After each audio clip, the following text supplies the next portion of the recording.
श्रमैनी 71। सोग बधावा जिन समकै माना, ताकि बात इंद्रहु नहीं जाना। जटा तोर पहिरावे सेली, योग युक्त की गर्भ दुहेली। आसन उड़ाए कौन बढ़ाई, जैसे कौआ चिल मिड़राई। जैसी भेद तैसी है नारी, राजपाट सब गने उजारी।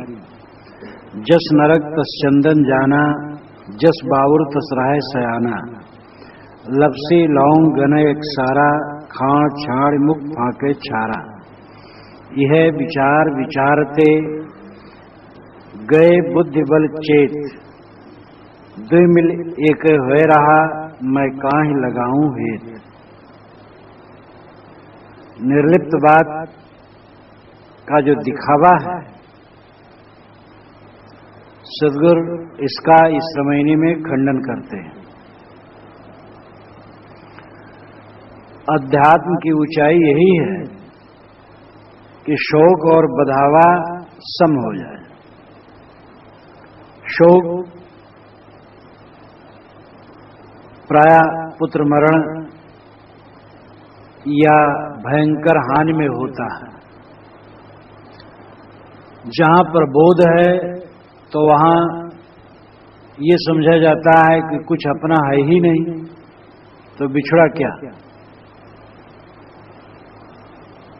इसलिए सच्चे बोध में शोक नहीं। दूसरा शब्द है बधावा। बधावा मंगलाचार है, हर्ष आनंद, खुशी से कोई उपहार भेजा जाता है, उसको बधावा कहते हैं।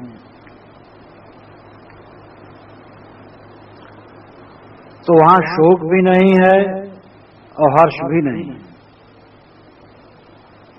अध्यात्म की ऊंचाई यही है कि हर शोक समाप्त हो जाए।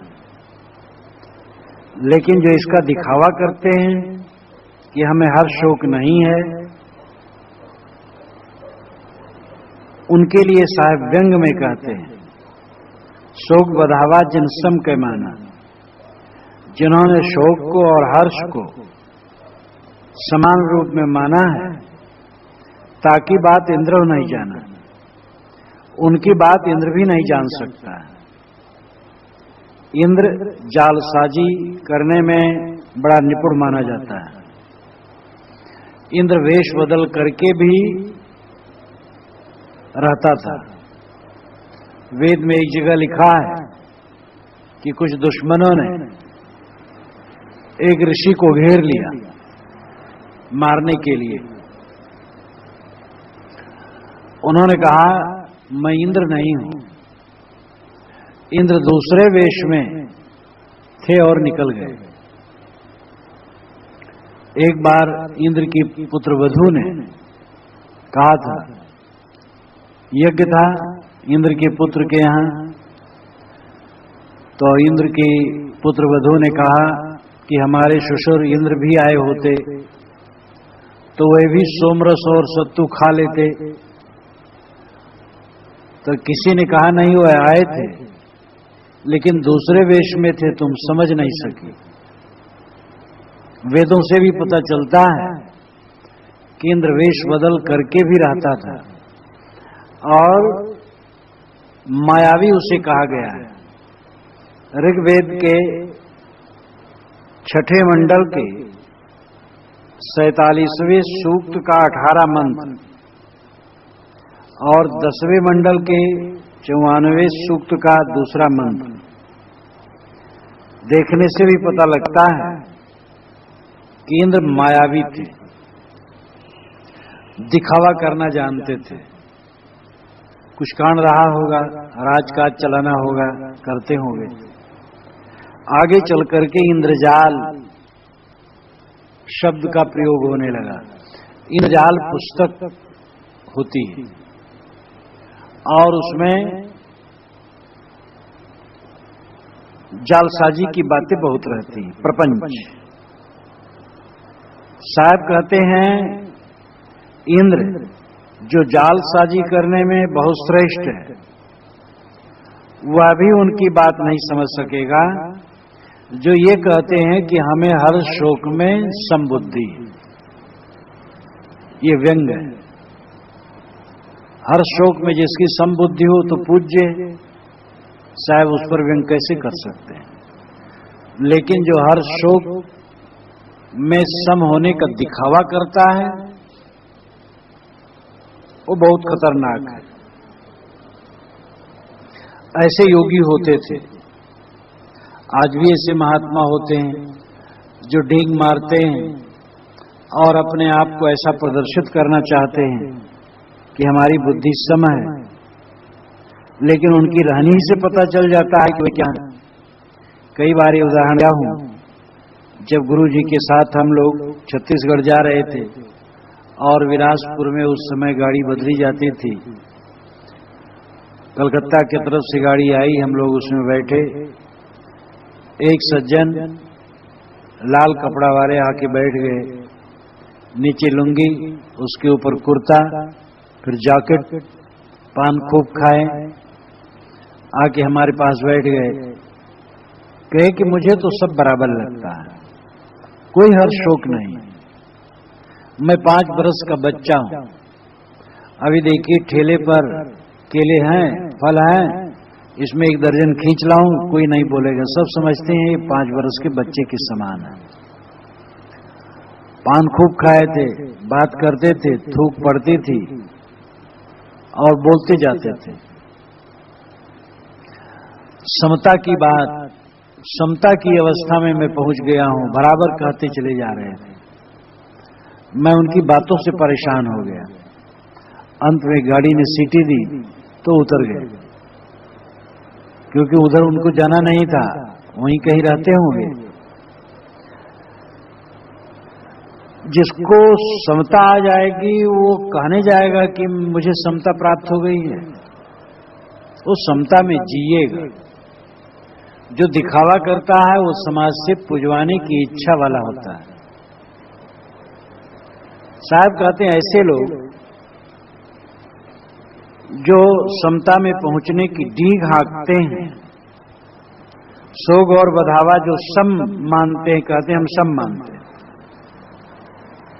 ऐसे जालसाज हैं ये कि इनकी बात तो इंद्र भी नहीं समझ सकता है। जो जालसाजी करने में आगे है, जटातुर पहरावे सेली, योग युक्त की गर्भ दुहेली।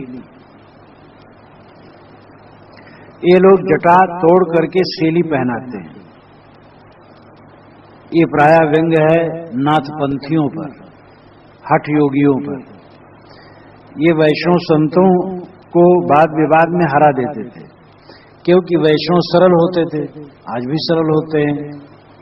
मूर्ति पूजना, रामकृष्ण को परमात्मा मानना और ये सब बातें विवाद में सहज ही खंडित हो जाती हैं। तो शास्त्रार्थ में वाद विवाद में उनको हरा देते थे, और जब वो हार गए तब कहते तुम मेरे चेले बनो। तो उन्हीं वैष्णव की जटा कटवा करके और उसकी सेली बनवा करके माला उनके गले में पहना करके नाथपंथी बना लेते थे।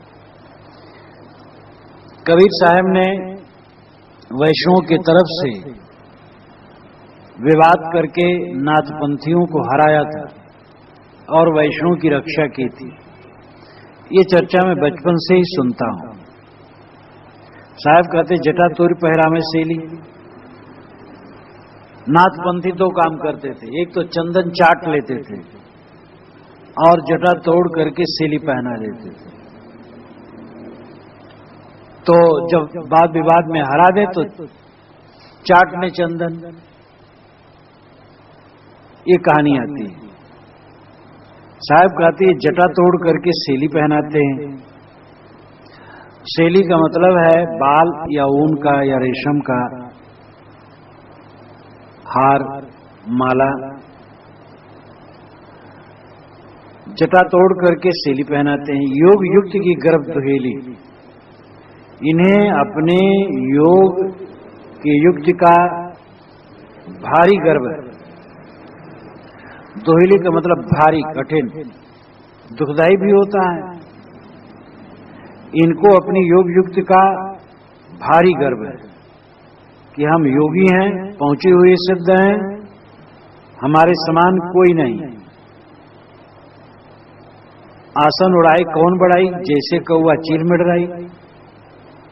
इनके चेले कहते हैं कि हमारे गुरुजी अपना आसन उड़ा देते हैं, अथवा आसन पर बैठे रहते हैं और बैठे बैठे आकाश में उड़ जाते हैं।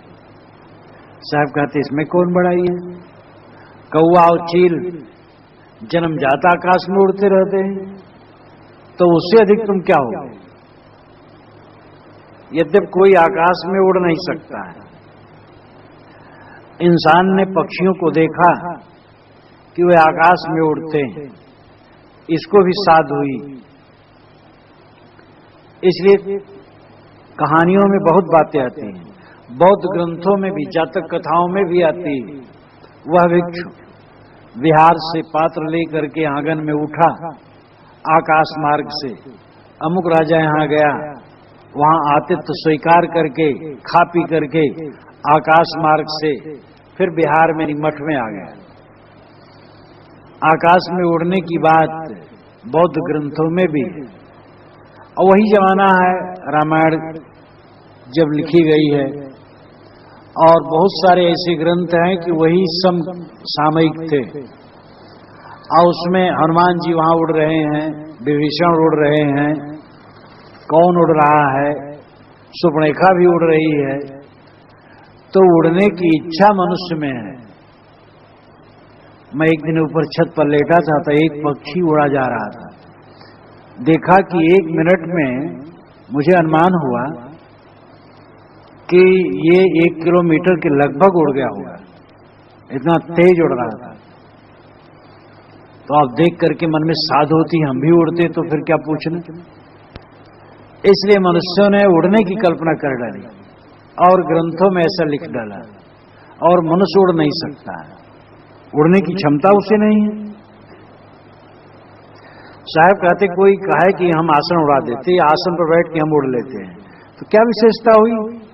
कौआ और चील की इज्जत उनकी हुई, कौआ चील आकाश में उड़ लेते, वही उड़ ले। और वास्तव में कोई उड़ता उड़ता नहीं। जैसी भीत तैसी है नारी, राजपाट सब गने उजारी। वे कहते हैं कि जैसी भीत वैसी नारी। भीत को छूने में क्या नुकसान, नारी को छूने में क्या नुकसान। भेद दृष्टि जिसकी है वो अज्ञानी। काशी में एक सन्यासी ने मुझे देखा, अच्छा आप तो पारखी लगते हैं। मैंने कहा हाँ, बड़ी खुशी की बात, आप पहचान गए, आप भी पारखी हो गए। कि नहीं, मैं तो पारखी नहीं।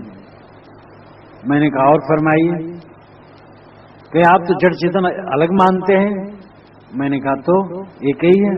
कहे और दो क्या है, हम के रोटी और टट्टी।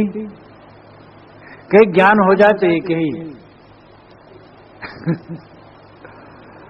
मैंने कहा कि मांस और रोटी रखी हो तो ज्ञानी खा लेगा जो ज्ञान होगा। कहे हाँ, ज्ञान हो जाए पूरा तो खा ले तो कुछ हर्ज नहीं। मैंने कहा ये ज्ञान है कि अज्ञान है। जो सामान्य आदमी को बोध होता है, वह बोध उसको न रह जाए तो वो ज्ञानी है कि अज्ञानी। तो ऐसे ऐसे लोग होते हैं कि ज्ञान का अर्थ मानते हैं विधि निषेध का परित्याग कर देना। जैसी भीत तैसी है नारी। भीत को छू लिया कुछ नुकसान नहीं, नारी को छू लिया कुछ नुकसान नहीं। इसी धारणा में तो कहा गया भोग युवत सदा सन्यासी। विचार सागर में निश्चल दास ने यही कहा, भोग युवत सदा सन्यासी। शिशले अद्भुत संवाद। ज्ञानी युवती का उपभोग करते हुए भी सदैव सन्यासी। ज्ञान हो गया तो जब तक ज्ञान नहीं है तब तक बंधन है। ज्ञान हो जाने के पश्चात बंधन कुछ नहीं, सब मेरा ही स्वरूप है। तो भेद किसका, और भेद माना तो ज्ञान का। ये उल्टी बुद्धि उनकी होती है। राजपाट सब गने उजारी। राजपाट और उजारी दोनों एक समान गणते हैं। राजपाट का मतलब है राज सिंहासन या राज्य का हिस्सा। पाट कहते हैं पाटला को, गद्दी को, और पाट कहते हैं विस्तार को। जैसे नदी का इतना बड़ा पाट है, विस्तार है। तो राज का विस्तार या राज का सिंहासन, और उजारी नाम जंगल, जंगल को और राजपाट को बराबर समझते हैं। राजगद्दी पर बैठे रहे चाहे जंगल में रहे, दोनों में कोई फर्क नहीं। देखो जनक जी राजगद्दी पर बैठे थे और कुछ फर्क नहीं था।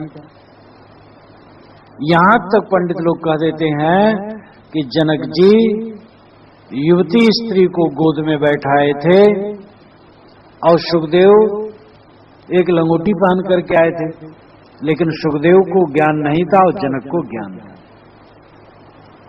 ज्ञान हो तो थोड़ा हो सकता है, ज्यादा जनक बूढ़े रहे होंगे, बहुत ज्यादा ज्ञानी हो गए होंगे। सुखदेव कम उम्र के थे, लेकिन सुखदेव परम विरक्त थे। जनक की कहानी का बहुत दुरुपयोग किया गया है, और जनक प्रशंसनीय है, राजपाट में रहते हुए अनासक्त थे, बड़ा अच्छा है। लेकिन ये कहानी का कितना दुरुपयोग है कि चाहे जैसे करे सब बराबर है। तो राजपाट में रहना और जंगल में रहना दोनों बराबर है, दोनों में कोई फर्क नहीं है, ऐसा वो लोग मानते हैं। जस नरक तस चंदन जाना, जस बाउर तस रहे से आना। वो कहते हैं जैसे नरक तैसे चंदन। ये ठीक है कि उन्हीं तत्वों से नरक चंदन बनते हैं, लेकिन नरक और चंदन का उपयोग अलग है। गंदगी कीचड़ का और चंदन का, कीचड़ कोई मस्तक में लगाएगा और चंदन मस्तक में लगाया जा सकता है। हाँ, कीचड़ को सूअर लगाते हैं, नाली में देखो सूअर पाए नाली, एकदम घुस जाते हैं, बलबल बलबल करते रहते हैं और उसी में सो जाते हैं। तो सूअर कीचड़ में लौट सकते हैं। चंदन समझदार लोग लगाते हैं, कीचड़ सूअर लगाता है। समझदार और सूअर में जितना फर्क है उतना ही फर्क फिर समझ लो कैसे बराबर हो जाएगा। जस नरक तस चंदन जाना, नरक चंदन एक नहीं है, लेकिन वो कहते हैं सब एक है। जस बाउर तस रहे सयाना, जैसे बाउर तैसे सयान। बाउर का मतलब पागल। अवध क्षेत्र में, बनारस अवध क्षेत्र, ये सब बहुत बड़े क्षेत्र में बाउर कहते हैं पागल को, ग्रामीण भाषा में। इससे लगता है कबीर साहब के जमाने में भी बाउर खूब प्रसिद्ध था। कबीर साहब जमाने की भाषा वो आज तक वैसे ही व्याप्त है। कितनी वाणियां बिल्कुल वैसे को वैसे जैसे आज देहात में कहते हैं। जस बाउर तस राही से आना। एकदम ग्रामीण अनपढ़ लोग कहते भैया का तुम बाउर हो गए हो, पागल हो गए हो। बैधा कहते हैं लड़का को, अवध क्षेत्र में बैधा कहते हैं लड़का को, कम अकली को। जस बाउर तस रहे सयाना, जैसे पागल वैसे सयाना समझदार। और इसीलिए कितने ब्रह्मज्ञानी अपने को पागल उन्मत्त दशा में रखते हैं। बाल उन्मत्त, उन्मत्त पागल। लपसी लौंग गनेक सारा, खान छाड़मुख फाके छारा। साहब कहते लपसी और लौंग एक सारा नाम एक समान हो समझते हैं। लपसी मीठी है, लौंग कड़वी है, लेकिन दोनों एक समान है। खाण छाड़ मुख फाके चारा, वह खाण को छोड़ करके मुख में धूल फाक लेते करे देखो मैं खाण और धूल में कोई फर्क नहीं मानता हूं। अथवा साहेब रंग करते हैं तो वो खाण छोड़ करके क्यों नहीं धूल फाकते? दिखाने के लिए भले धूल कोई फाक ले, लेकिन बराबर खाण ही खाएगा, धूल नहीं खाएगा। जब खाण खाने की जरूरत पड़ेगी तो खाण खाएगा, धूल नहीं। लेकिन ये उटपटांग व्यवहार अपना दिखाते हैं। यह विचार विचारते गए बुद्धि बल चेत, दुइमिल एक है राह मैं काहे लगाऊं हेत। साहब कहती यही विचार विचारते विचारते जड़ चेतन, गुण दोष, विधि निषेध, ग्राह्य त्याज्य सबको एक सिद्ध करते करते गए बुद्धि बल चेत। इनके बुद्धि बल और चेत ये दोनों चले गए। बुद्धि बल और चेत दोनों इन्होंने खो दिया। बुद्धि बल है नीर-शीर का विवेक करने की क्षमता, और चेत का मतलब सावधानी। बुद्धि बल ही जब नष्ट हो गया तो सावधानी कहां रहे। बुद्धि बल बारंबार ऐसा विचारते विचारते बुद्धि बल चला जाएगा। आदमी का मन ऐसा है कि जैसे सोचने लगे सोचते सोचते वैसे धारणा बन जाती है। जा क्षण में वृत्त जौन ता क्षण में रूप तौन। जिस क्षण में तुम्हारी जैसी वृत्त होती उस क्षण में तुम्हारा वैसे रूप होता है। काम सोचो तो लगता है मैं काममय हूं, क्रोध सोचो तो क्रोधमय हूं, लोभ सोचो तो लोभमय हूं, दुख की भावना आ गई तो लगता मैं दुखमय हूं। जैसे मन में वृत्ति आती है मनुष्य को वैसे आभास होता है कि मैं वही हूं। ये मन की दशा है। राग रंग के शब्द सुनते रहो बराबर तो गुनावन वैसे होने लगेगा, वैसे चित्त बनने लगेगा। वैराग के शब्द सुनते रहो तो वैसे गुनावन होगा और वैसे चित्त बनने लगेगा। इसलिए बड़ी सावधानी की जरूरत है, अन्यथा कभी कुछ न कहे। ज्ञान वैराग की चर्चा करे, ज्ञान वैराग की बात सुने, वाक् संयम रखे और अपनी बुद्धि में स्थिरता रखे, सदग्रंथों का मनन करे। रोज सभी साधकों को सदग्रंथ पढ़ना चाहिए और अच्छी चर्चा करनी चाहिए। जब बैठो तो इधर उधर की बात न करो, ज्ञान वैराग की चर्चा करो। ज्ञान वैराग की चर्चा करना, ज्ञान वैराग की चर्चा सुनना, ज्ञान वैराग की बात को सोचना, ऐसा करते करते चित्त शुद्ध होता है। अन्यथा बात करोगे तो अंदर में गंदगी अनाज काल की है ही है, वही गंदगी निकलने के लिए सुविधा हो जाएगी और मन विकारी होगा। तो जड़ चेतन एक है, गुण दोष एक है, बंध मोक्ष एक है और कोई ग्रहण और त्याज्य नहीं है। ऐसा बारंबार सोचते सोचते वैसे मन बन जाता है। अब जितने लोग स्नान इत्यादि में ढिलाई रखते हैं, कितने लोग होते हैं जो स्नान नहीं करते हैं। अब ना स्नान करते करते वैसे मन उनका बन जाता है। कितने लोग दातुन बहुत साधारण करते हैं, कुछ ऐसे भी लोग होते हैं दातुन मंजन कुछ भी नहीं करते हैं, अब उनका वैसे मन बन जाता है। कितने गंदे होते हैं लेकिन उनका स्वभाव बन जाता है। जैसे मन बनाने लगो वैसे बनने लगता है। इसलिए निगरानी रखना है कि कैसे बनाने में हित है। सफाई, स्वच्छता,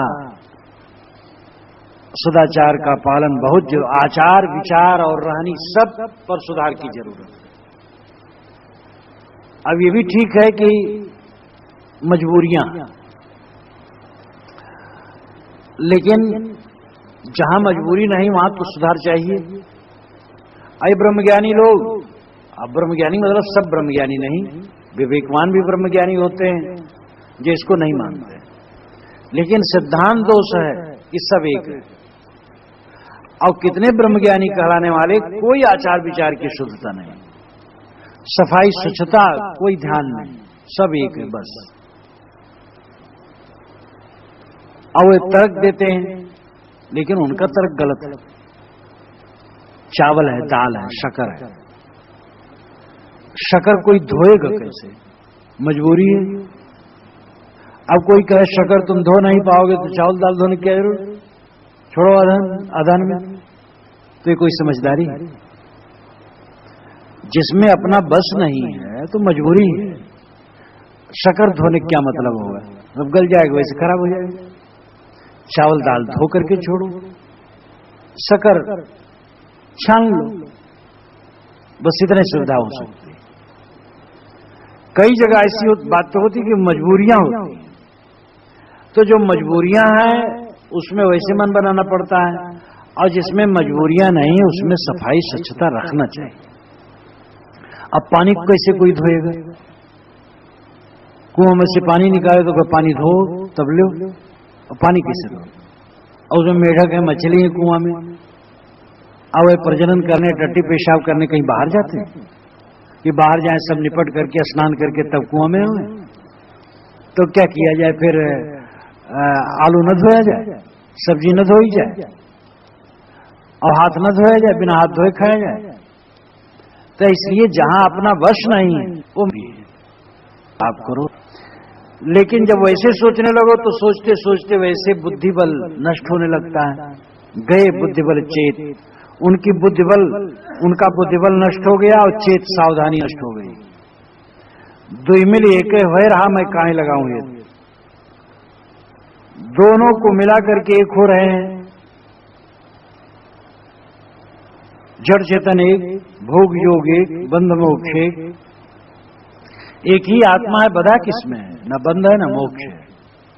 और उनके ग्रंथों में ऐसा लिखा भी, बंध मोक्ष कुछ नहीं। हेत लगाऊं, हेत का मतलब प्रेम। किससे प्रेम करूं? किसको समझाऊं? किसको रास्ता दिखाऊं? बुद्धि उल्टी, अविध निषेध कुछ नहीं, कर्तव्य कुछ नहीं, अज्ञानी के लिए विधि निषेध। ये तो उनके ग्रंथों में खोल खोल के है, और जो तथाकथित ब्रह्मज्ञानी है वह डीग हाँकते रहते हैं। ये सारा आत्मियों के, वो तो विधि निषेध से ऊपर है। इसलिए नारी और भीत बराबर है। एक ब्रह्मज्ञानी एक लड़की को उपदेश करते थे, युवती लड़की थी। एक बार एकांत में उसको पकड़ लिया और झिटकी। तो उन्होंने कहा कि तुम्हें अभी ब्रह्म ज्ञान नहीं हुआ? किससे झिटक रही? किसको झिटक रही? तुम क्या हो, मैं कौन हूं? दो कहां? उस लड़की ने कहा, आज से तुम्हारी ब्रह्मवाद को नमस्कार, मैं जा रही हूं, कभी नहीं आऊंगी। ये कोई ब्रह्मवाद है? ब्रह्म का मतलब बड़ा, श्रेष्ठ, शुद्ध बुद्ध। मनुष्य की ससत्ता ही ब्रह्म है, आत्मा ही ब्रह्म है, और उस आत्मा में स्थित होना ही ब्राह्मी स्थित है। लेकिन जड़ चेतन एक मान करके जो ब्रह्म की व्याख्या की जाती है, ये महा अनर्थकारी है। सदगुरु कहते हैं कि मैं किससे प्रेम लगाऊं, किसको रास्ता दिखाऊं? जब इनकी बुद्धि गड़बड़ा गई है, निश्चय ही बदल गया है। तो जब निश्चय बदल जाता है, दृष्टि बदल जाती है, तब सृष्टि बदल जाती है। एक ब्रह्मज्ञानी बैठे थे, मैं भी बैठा था। उन्होंने एक घास को उठाया। उन्होंने कहा, देखिए साहब, ये घास है, जड़ है, मैं चेतन हूं। और विचार करके देखा जाए तो ये और हम दोनों एक हैं। तो मैं मुस्कुरा के रह गया। बुजुर्ग थे, अच्छे संत थे, तो मैं कुछ छेड़ना नहीं चाहा। ये बात नहीं कि दूसरे में अच्छे नहीं होते, सब जगह अच्छे लोग होते हैं, लेकिन वैसे उनको पढ़ाया गया कि अंततः जड़ चेतन दो नहीं, अंततः एक ही है। इसीलिए रामराज साहब ने व्यंग किया है, अज्ञानी ज्ञानी करे, ज्ञानी करे अचेत। ये वेदांती लोग अज्ञानी को तो ज्ञानी बनाते हो, ज्ञानी को अचेत करते हैं।